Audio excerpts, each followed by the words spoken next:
The privilege of a lifetime is to become who you truly are. Carl Jung. There comes a point in life when the surface can no longer hide the storm inside. You smile, you keep the routine, you check all the boxes, yet something deep within whispers, or sometimes screams, that this is not the life you were meant to live. That unease is not weakness, it is your soul's alarm clock, and it refuses to let you sleep through your own destiny. From childhood, we're taught to follow the script. Behave, study hard, get the job, find stability, avoid rocking the boat. But stability without authenticity is nothing more than a polished cage. And cages, no matter how comfortable, eventually suffocate. Jung understood this. The self will break down the false structures when the time to awaken arrives. Suffering, then, is not your enemy. It is the signal flare. It announces that the masks you've been wearing no longer fit, that the persona built to protect you has turned into a prison. That restlessness you try to silence with distractions is the psyche itself demanding truth. Ignoring it only makes it louder, more unbearable. This journey is not about quick fixes or motivational slogans. It is about confrontation. A mirror that will reflect the parts of you you've avoided, and at the same time, remind you of the power that has always been there. A power asleep, waiting for the moment you dared to wake it. That moment might just be now. If this video found you, it's not by chance. Jung called it synchronicity, meaningful encounters that arrive when you're ready to see them. Out of millions of possible videos, your path brought you here, not because the algorithm is magical, but because your soul is. It knows the timing. It knows when you're prepared to listen. So let this not just be content you consume.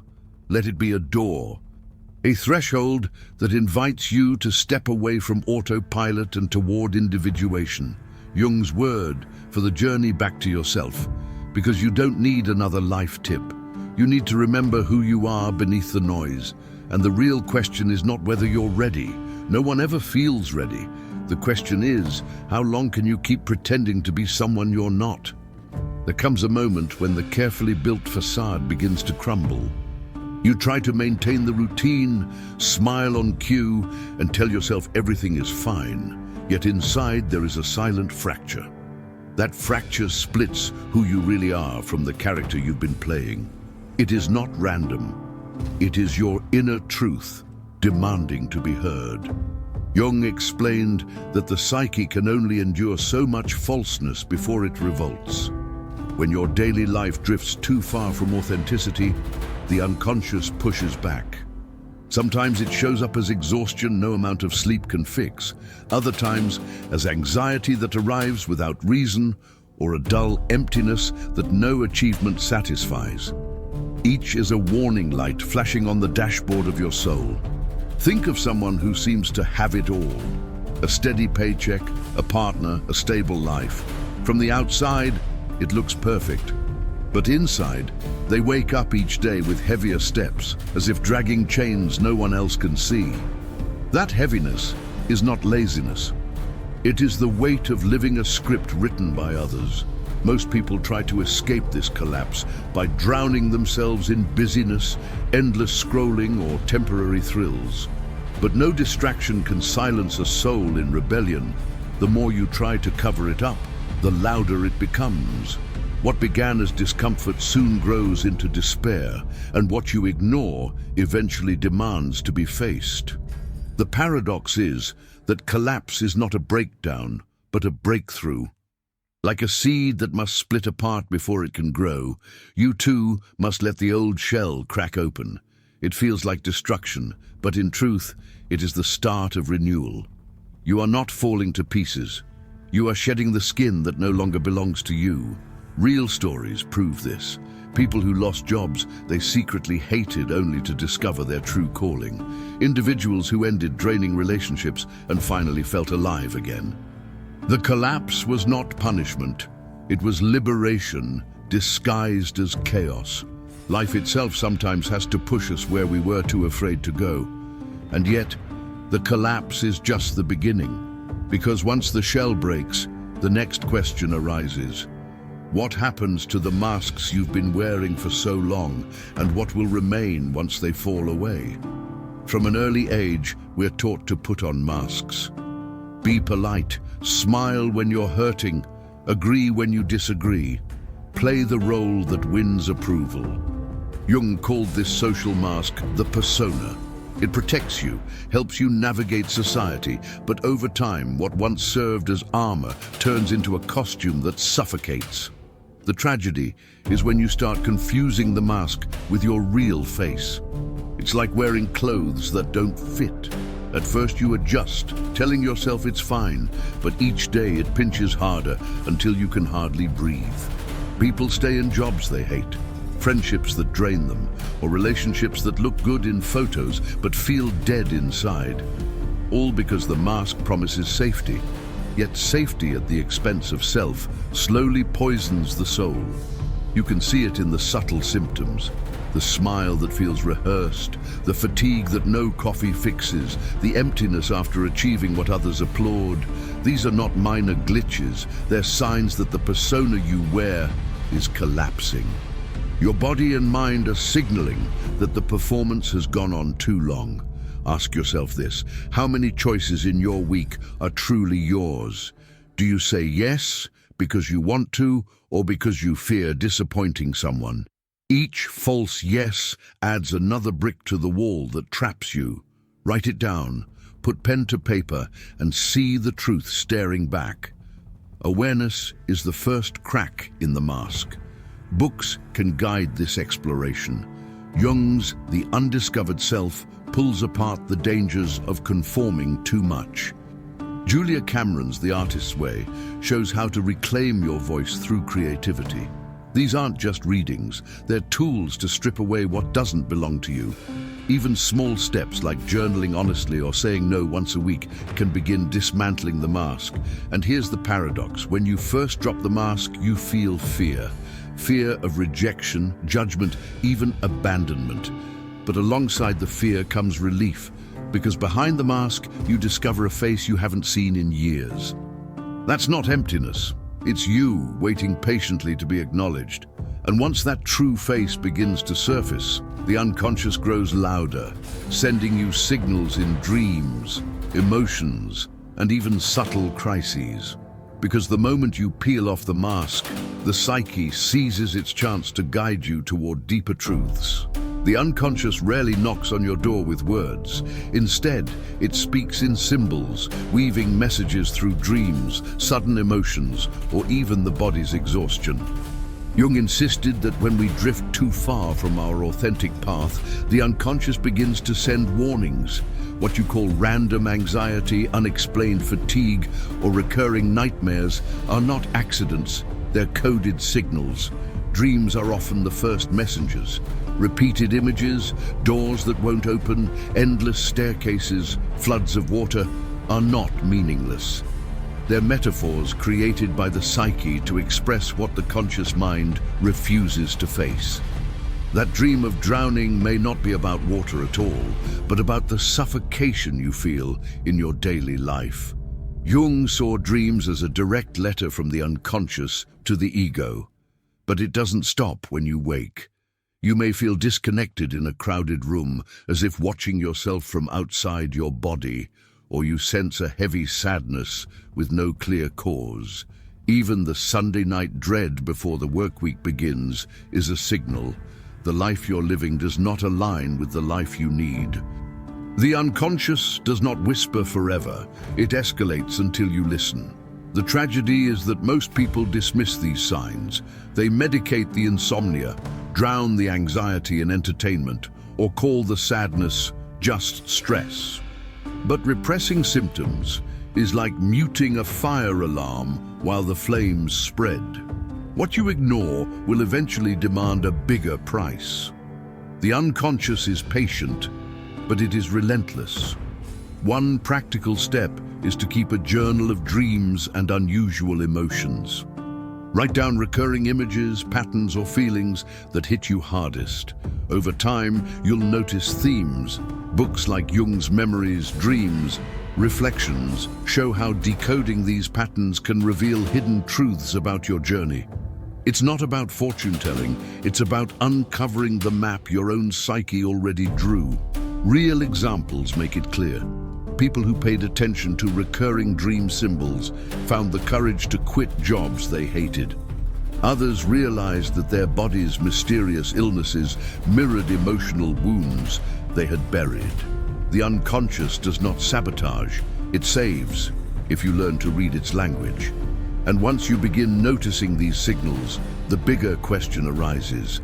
If the unconscious is screaming for truth, what does that say about the so-called normal life we've been taught to accept? Society convinces us that normal is the goal. Get a degree, secure a steady job, build a family, buy a home, and you're considered successful. But Jung warned that this so-called normality can be a disease of the soul. When fitting in requires betraying yourself, what looks like stability is actually captivity dressed in order. Normality often hides behind repetition. Wake, work, consume, sleep, repeat.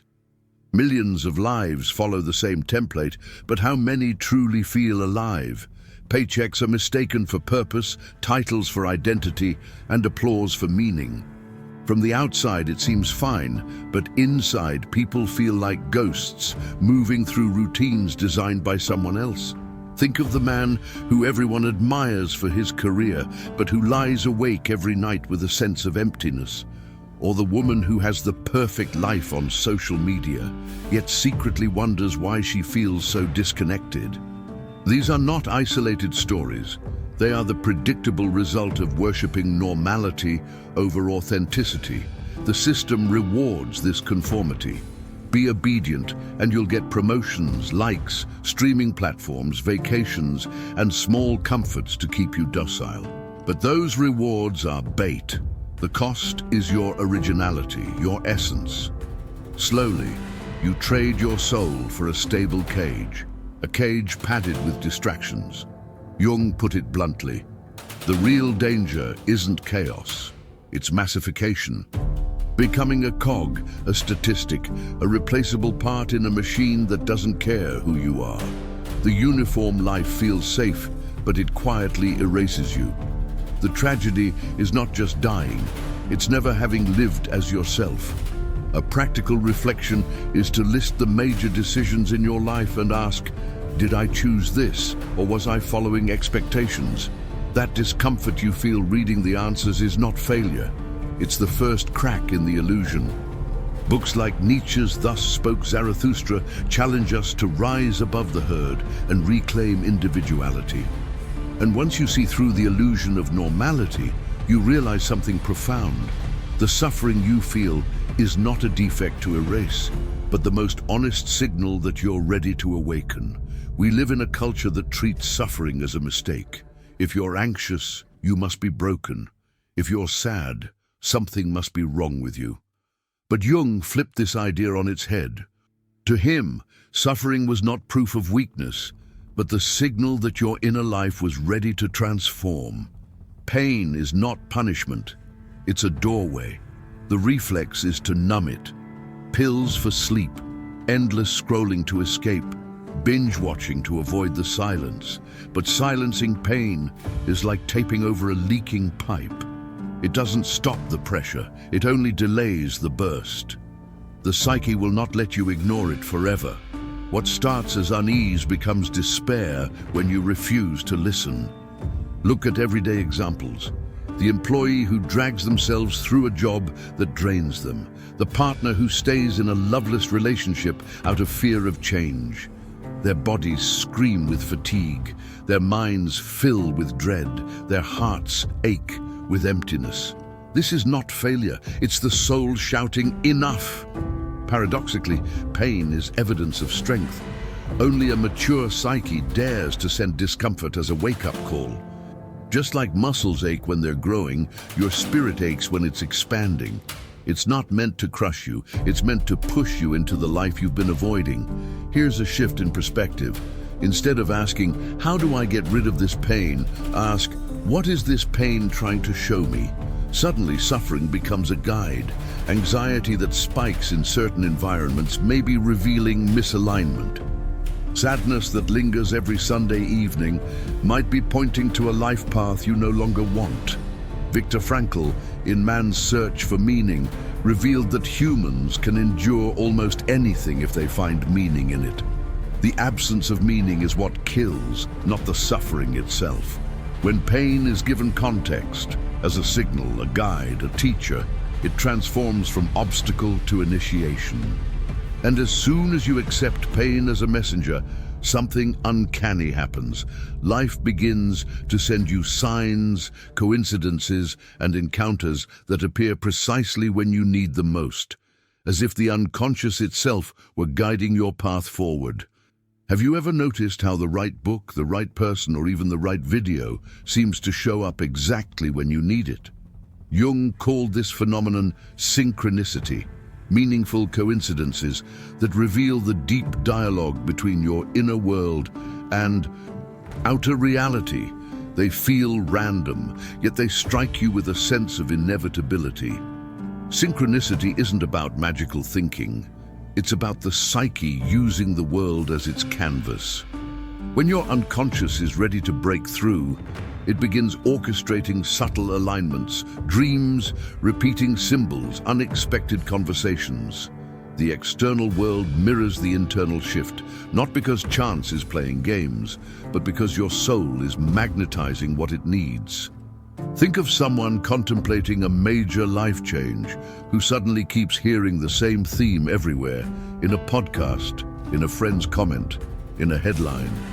Or the dream that shows an image, then later you see that same symbol in real life. These moments shake you because they feel too precise to ignore. Most people dismiss them as coincidences, but Jung warned that brushing them aside is like ignoring a compass in the wilderness. Synchronicities are invitations. They whisper, "Pay attention. This path is yours." The rational mind hesitates, but the heart instantly recognizes their truth. You can cultivate this awareness by keeping a synchronicity journal. Write down every unusual alignment, repeated numbers, symbols, or encounters that feel oddly timed. Over weeks, patterns emerge, showing where your unconscious is steering you. Books like Joseph Campbell's The Power of Myth deepen this symbolic way of seeing life. History is full of breakthroughs born from synchronicity. Inventors, artists, and thinkers often credit chance encounters for their greatest insights. But Jung would argue it wasn't chance. It was the psyche reaching out, guiding them with symbolic threads only visible to those who look. And when you finally begin to trust those signals, the next challenge emerges. Facing the shadowy guardian that always waits at the doorway of change. The dragon of fear itself. Every true transformation has a gatekeeper, fear. Jung described it symbolically as the dragon standing at the threshold of change. This dragon whispers 1,000 reasons to retreat. You're not ready. You'll lose everything. What if you fail? But the truth is simple. Fear doesn't appear to stop you. It appears to test your readiness. Fear thrives on memory. It feeds on past failures, harsh criticisms, and moments of rejection, weaving them into a monster that looks bigger than it really is. That's why the dread often feels out of proportion to the actual risk. The dragon is an illusion built from your unhealed shadows. But illusions can still paralyze if you believe in them. Here's the paradox. Fear marks the very place you need to go. Where the resistance is strongest, there lies your hidden treasure. Afraid to speak up. That's where your power of voice waits. Afraid to walk away. That's where your freedom is buried. Fear doesn't block the path. It is the path. Waiting for fear to vanish is a trap. It never disappears beforehand. It dissolves only once you step forward. It's like swimming. You can't learn from the shore. You must enter the water trembling, and only then does your body discover it can float. The same is true with life's thresholds. Practical steps can weaken the dragon. Write down your fears in detail. Naming them shrinks them. Then ask, what's the worst that could really happen? Often the imagined catastrophe is far worse than reality. Brené Brown's daring greatly shows how courage is not the absence of fear, but action in its presence. Small acts of bravery count. Saying no when you've always said yes. Sharing an unpopular truth. Taking the first step on a new project. Each action proves the dragon is smoke, not fire. Bit by bit, fear loses its grip and your authentic self grows stronger. And yet once you realize no one else can slay your dragon for you, a deeper truth dawns. Waiting for a savior is just another illusion holding you back from your own responsibility. From childhood, we're conditioned to believe someone will come to rescue us. Parents, teachers, mentors, even partners all play into the fantasy that another person holds the key to our freedom. Jung saw this as the lingering archetype of the savior, a comforting story for the child, but a dangerous trap for the adult, because no one can walk the path of individuation for you. The danger of waiting for rescue is paralysis. People say, I'll leave this job once the timing is right, or I'll change when someone believes in me. But that perfect moment never arrives, because the story itself is designed to keep you passive. It feels safer to blame fate, the system, or others than to face the terrifying power of your own choice. Radical responsibility is not about blaming yourself for the past. It's about owning the present. Maybe your wounds weren't your fault, but the healing is still your task. Picture inheriting a garden full of weeds. You didn't plant them, but if you want flowers, it's your hands that must dig. That's the uncomfortable truth of maturity. Money is a clear example. Many blame the economy, family, or luck for their struggles. Yet transformation begins when someone decides to learn, to budget, to invest. Books like Robert Kiyosaki's Rich Dad, Poor Dad prove that financial growth is less about income and more about responsibility. The same principle applies to your inner life. Growth follows ownership. Accepting that no savior is coming is frightening at first. It strips away excuses, leaving you face to face with your own freedom. But within that fear lies liberation. For the first time, you stop outsourcing your destiny. You begin writing your own script, one decision at a time, no matter how small. Of course, the world will tempt you with shortcuts. Gurus will promise quick fixes, systems will sell you distractions, friends may encourage waiting, but no formula can replace the hard truth. Individuation is a solitary journey. Others can inspire you, but the steps must be your own. And once you've accepted that truth, the next challenge emerges. Daring to leap beyond the persona you've worn for years, stepping into the unknown with no guarantees but your own authenticity. There comes a moment when the mask you've worn, the persona that once kept you safe, begins to suffocate. You sense the choice before you.